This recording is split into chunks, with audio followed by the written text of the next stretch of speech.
Hey guys, so I decided I would make a small video. I know that the picture is totally askew because I'm using the front side of my camera, so I can't tell what it's looking at. This might not be looking at me at all. It might be pointing in the opposite direction.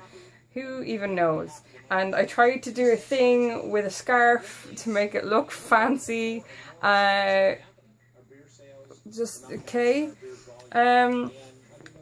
took Becca's advice there recently. Also, my hair is crazy fluffy. There's not much I can do about it. I don't understand why it's fluffy. It's just sticking out in every direction. I feel like Doc Brown. But we're just gonna go with it and not worry about it. Becca told me recently there that I should suggested recently that I should make a camera stand out of a coat hanger. Which I did 5 minutes before I made this video. It's not very sturdy. It's currently tied to a tin box sitting on top of my sewing machine for height. But I mean, it's holding it steady, and I have my hands free, so that works great. And also my cat is clawing for attention and has the huff with me right now because I wouldn't let him eat my dinner, and is now sitting on my laptop with his butt facing me because he's not very happy. He will more than likely come over here at some point in this video. I will show them to you if he does. This little video is about a patchwork quilt I just made for a little girl. I kind of winged it. This is the third quilt I've ever made, ever. I made one 6 years ago, and I made one about 2 months ago. And this is basically the third one. It's a completely different design.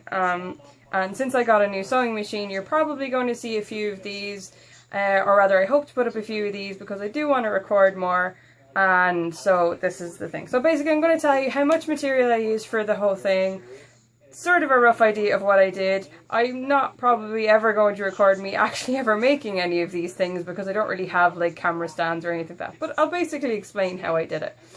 If you want to find quilting tutorials, I highly recommend the Missouri Quilt Company because I've found loads of patterns on everything, and it's so simple to follow, and she's just so lovely, and everything is darling.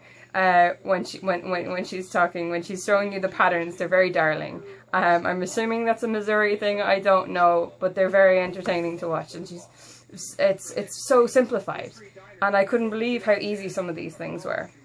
So basically, I'm going to cover my face now. This is the quilt that I made.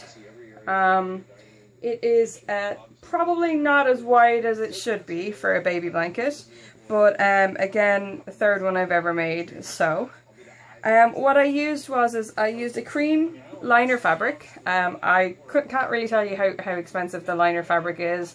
I have loads of it that my aunt gave me, and so I'm basically just working my way through that. But standard white cotton is usually about €5 a metre, or a yard. Well, a metre or a yard, they're very similar in size.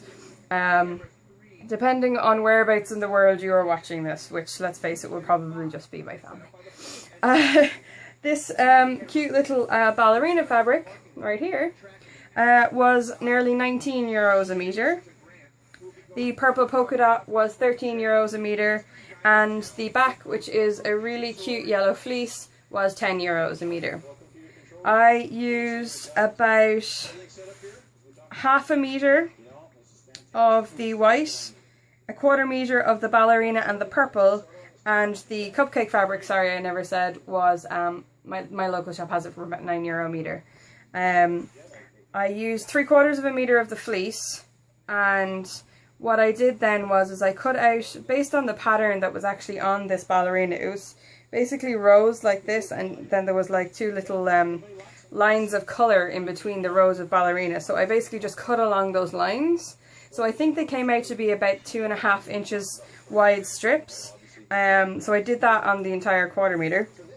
I did 3-inch strips of the lilac polka dot and the cupcake, and then I did 3-inch strips of the white for in between the colours, and then the top ones were 4.5 inches, which are obviously not 4.5 inches now because I'm really bad at measuring, and so it was a case of having to trim down and cut. And then you should have seen this before I sewed it. There is about 20 pins in it, maybe 30, just so it didn't shift, because I have this awesome skill of just not being able to measure properly.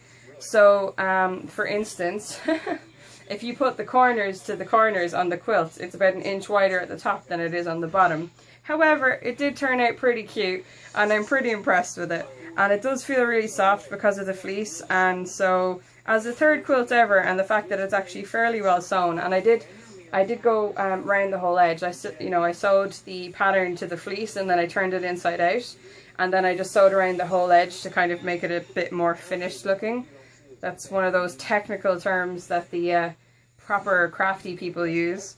And yeah, so it turned out looking like that. I'm really like pleased with myself for how it actually turned out. I did not think it would turn out quite as well as it did, and I'm sort of happy with it. So I'm going to show you. I'm very tempted to set up a Tumblr for the things that I make, because I do make sort of randomly all sorts of things sometimes, and I don't know, maybe someone would like them, who knows. If I set one up, I'll put the link down below, and I'll also put a link to my Twitter, which I post random things on all the time. And that's basically it. I really hope that I'm in frame at least somewhat in this video. And yeah. Oh, yes, I am wearing a kangaroo onesie. It's cold. Alright.